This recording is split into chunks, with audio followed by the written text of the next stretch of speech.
Let's talk about this from the angle of the Ukrainian President Zelensky as well, who has been watching on from the UAE. It's almost like being invited to the dinner party, but not necessarily getting a seat at the dinner table here. If the Americans wanted him in the room, they would have invited him, and they didn't. So that says a lot. And then Trump comes out at the end of this meeting in Riyadh and says, well, hold on a second.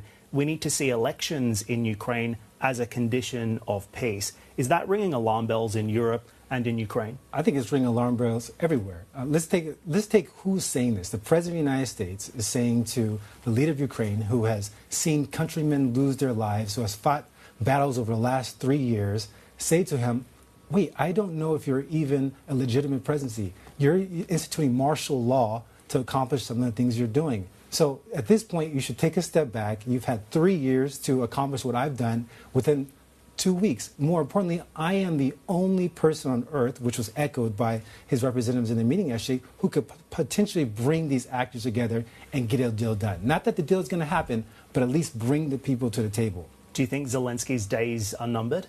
I think that right now it's going to be very difficult for Zelensky to have a say in these initial talks. I think it's too early for either side. I know I'm stating that Russia seems to be the early winner, but we don't know ultimately what ends up happening. We don't know if this phone call or this meeting, this summit that's supposed to take place by the end of the month, or that Trump would like to take place by the end of the month, if it even happens.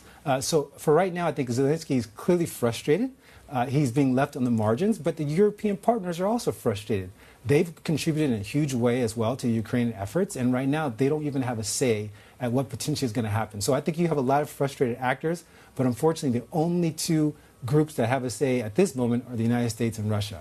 You have a lot of State Department experience, so give me your real read on this as well. It's too soon for a bilateral between Trump and Putin, right? They've got nothing to agree at this point. Look, in 2008, I was on the ground when there was a coup d'etat in Niger taken over by militia. I was one of the first individuals to meet with the new government. Even in that moment, there were clearly sort of requirements that were being asked by the U.S. government before talks were even to be initiated. The fact that you can take a seat back now and look at without any of those diplomatic efforts being taken place for negotiations at the highest level of government to take place within this amount of time without any sort of precedence or any type of requirements is surprising. I'll go beyond that.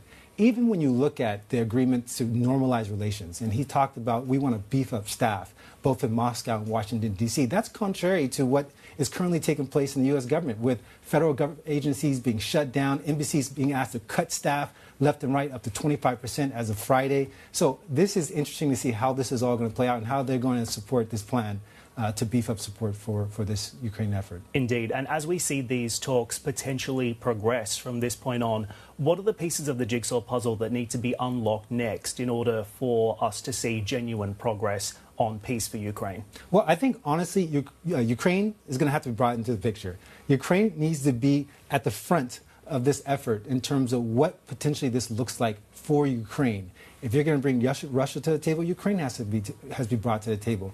If that's not done, ultimately you're going to have sides that are maybe potentially not willing to concede to what is being lofted right now in terms of Russia taking possession of land that they have obtained. Second to that, I think that President Trump is going to have to make a concerted effort to bring on the Europeans as well. The Europeans, on one hand, he's saying to the Europeans, you need to do more. You need to contribute your troops to any type of peacekeeping effort in Ukraine. But wait, we're not going to invite you to the table when it's time to discuss sort of the future of Ukraine. Those don't go together. So I think President Trump and his administration certainly has his work cut out for itself.